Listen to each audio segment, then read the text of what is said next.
నిజమే మా ఇజం. నిజాన్ని నిర్భయంగా చెప్పడమే మా నైజం. అన్యాయాన్ని ఎత్తి చూపడమే మా లక్ష్యం. ప్రతి క్షణం ప్రజల కోసమే పనిచేస్తున్న ఛానల్. నమస్తే, మేడారం టీవీకి స్వాగతం, సుస్వాగతం. మేడారం టీవీని వీక్షించండి, సబ్స్క్రైబ్ చేయండి, లైక్ చేయండి, షేర్ చేయండి. ఈ వార్త మీకు నచ్చినట్టయితే మీరు కామెంట్ కూడా చేయండి. ప్రస్తుతం డిసెంబర్ నెల సగం దాటిపోయింది.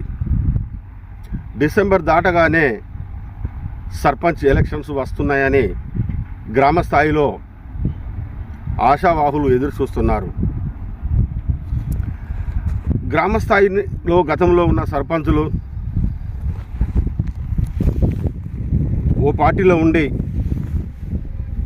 పార్టీలు మారడం వాళ్లకు వెన్నతో పెట్టిన విద్య. పార్టీలు మారుతూనే ఉంటారు, ఎందుకంటే అధికారంలో ఏ పార్టీ ఉంటే ఆ పార్టీలోకి జంప్ అవుతూ గ్రామ ప్రజల్ని మోసం చేసే కోసం ప్రయత్నం చేస్తూ ఉంటారు. గ్రామ ప్రజలు ఒక పార్టీ నుంచి వెళ్ళి ఒక అభ్యర్థి నిలబడితే ఆ పార్టీ మీద ఉన్న అభిమానంతో ఆ సర్పంచ్ని గెలిపిస్తారు. గెలిచిన తర్వాత అధికారంలో ఉన్నన్ని రోజులు అధికార పార్టీ ఏ పార్టీ ఉంటే ఆ పార్టీలోనే ఆ పార్టీకే కొమ్ము కాస్తూ నేను ఆ పార్టీకి చెందిన వాడిని అని ఆ పార్టీలో కొనసాగుతూ ఉంటారు. కొందరు గెలిచిన తర్వాత పార్టీలు తక్షణమే మారుతూ ఉంటారు. సంవత్సరం క్రితం జరిగిన అసెంబ్లీ ఎన్నికల్లో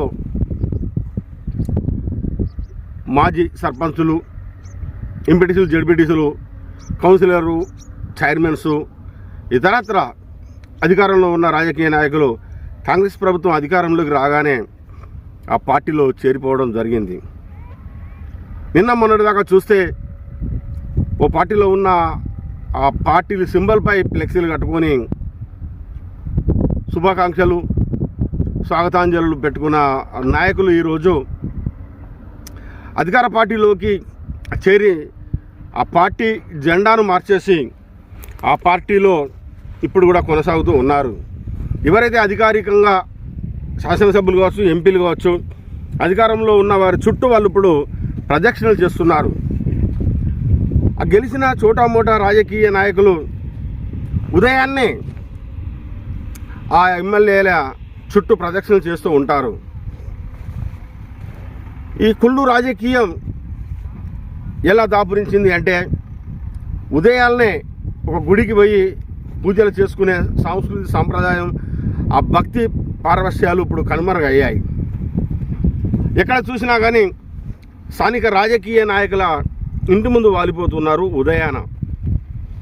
ఎందుకంటే రాజకీయంగా మేము ఎదగాలని, కొన్ని కాంట్రాక్టర్ సంపాదించుకోవాలని, మళ్ళీ వచ్చే ఎలక్షన్స్లో మళ్ళీ నిలబడాలని ఆ సంకల్పంతోనే పార్టీలు మారిన వారు ఉన్నారు. కానీ ప్రజలు ఏమనుకుంటున్నారనే టాక్ కాస్తో కూస్తో మా దగ్గర సమాచారం ఉంది.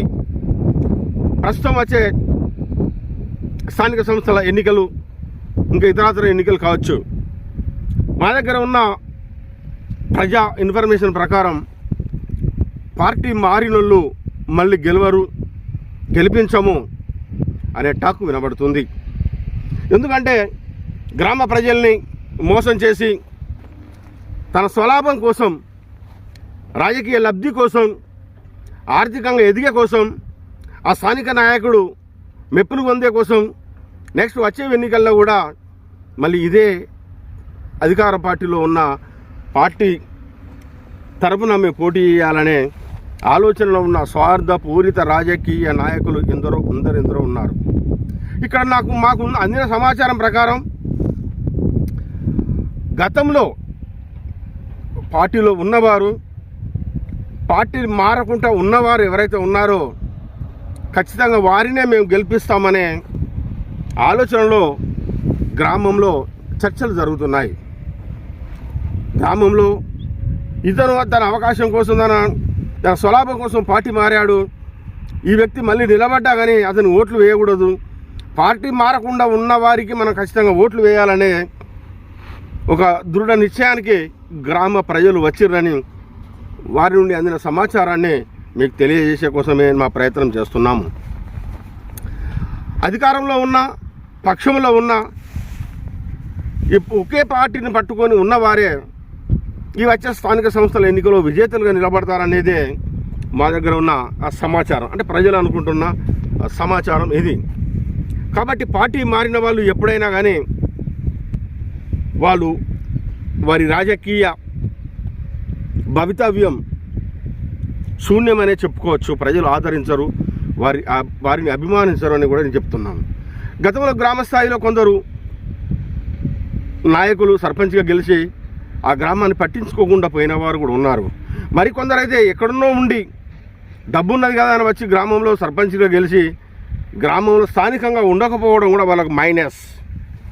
అలాంటి వాళ్ళు మళ్ళీ గెలవరు అనే ఈ సందర్భంగా మేము చెబుతున్నాం. ఎందుకంటే అనవసరంగా వాళ్ళు నామినేషన్ వేసి మళ్ళీ సర్పంచ్గానో ఎంపీటీస్గానో జడ్పీటీస్గానో వాళ్ళు పోటీ చేయాలని చూస్తే వాళ్ళ ఆశలు నిరాశలు అవుతాయి, వాళ్ళు ఆర్థికంగా నష్టపోయే పరిస్థితి ఉంటుంది. గ్రామ ప్రజలు కూడా వారిని స్వాగతించే పరిస్థితులు లేవు అని ఇక్కడ గమనించాలని నేను వాటి చెప్పడం జరుగుతుంది. ఇక ఆ గ్రామాల అభివృద్ధి విషయానికి వచ్చేస్తే అధికారంలో ఉన్నన్ని రోజులు స్థానిక శాసనసభ్యులు కావచ్చు, ఎంపీ నిధులు కావచ్చు, రాష్ట్ర ప్రభుత్వం కేంద్ర ప్రభుత్వం అందించే నిధుల ద్వారా కూడా కొంత అభివృద్ధి చేశారు. చేసిన వారికి కూడా ఇంతవరకు కూడా వారికి ఆ బిల్లులు రాకపోవడం కూడా ఎంతో ఆర్థికంగా నష్టపోయిన వారు ఉన్నారు. ఆ బిల్లుల కోసం ఎంతో ఎదురు చూస్తున్నారు. ప్రభుత్వాలు మారిన కానీ ఏ ప్రభుత్వం మాకు ఆ నిధులు విడుదల చేయకపోతుందా అని సర్పంచులు ఎందరో ధర్నాలు రాస్తారోకోలు చేస్తూ రాష్ట్ర ప్రభుత్వానికి మొరబెట్టుకున్న నేపథ్యం ఉంది.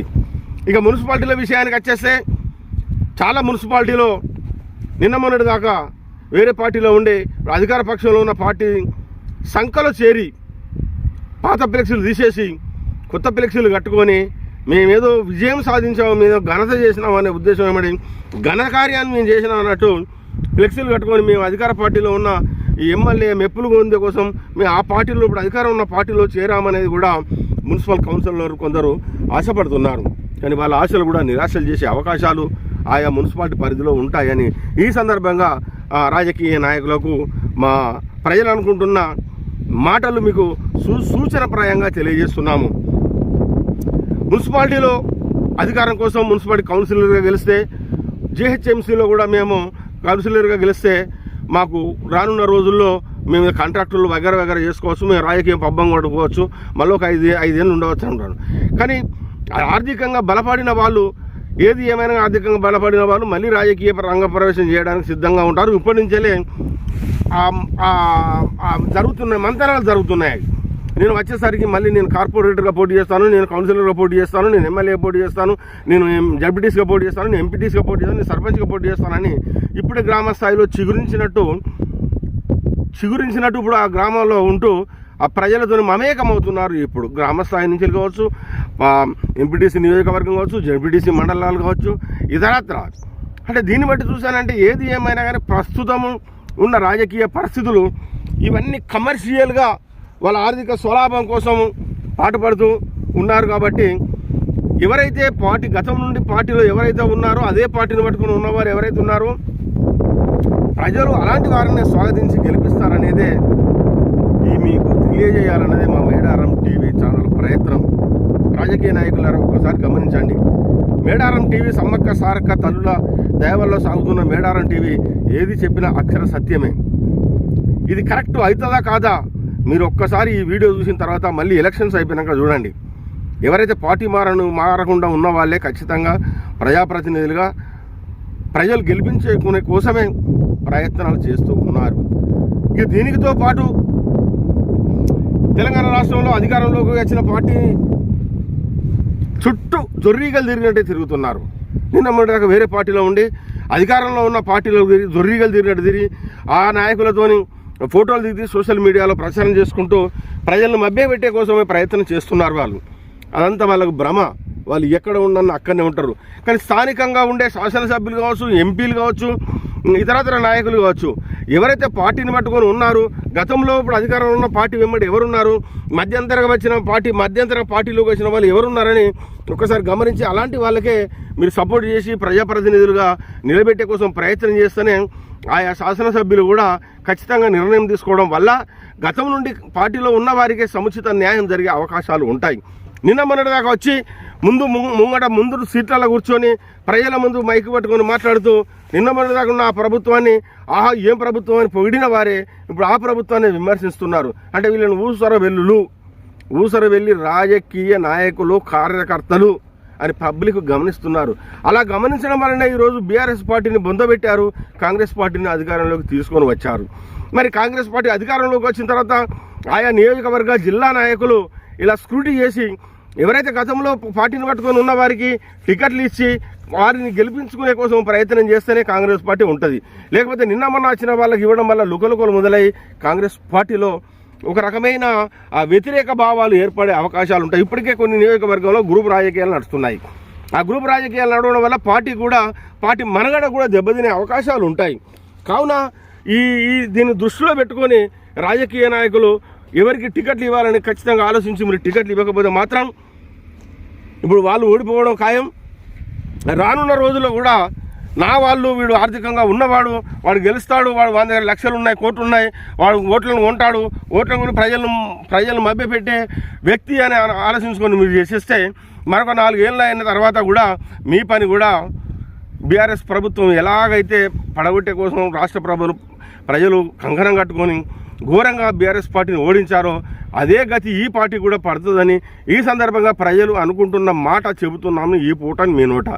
ఎందుకంటే మనం కూడా ఒక సముద్రంలో ఉన్నాం, ఒక ఏరిలో ఉన్నాం, ఒక గంగమ్మ తల్లి ప్రాంతంలో ఉన్నాం. నిజాన్ని నిర్భయంగా చెప్పడమే మా నైజం. అందుకోసమే రానున్న రోజుల్లో ఖచ్చితంగా ఇది జరిగి తీరుతుంది. రాజకీయ నాయకులు ఆలోచించుకోవాలనే అవసరం ఎంతైనా ఉంది అని ఈ సందర్భంగా మీకు తెలియజేస్తున్నాము. నమస్తే, సమ్మయ్య గౌడ్, మేడారం టీవీ. నమస్తే.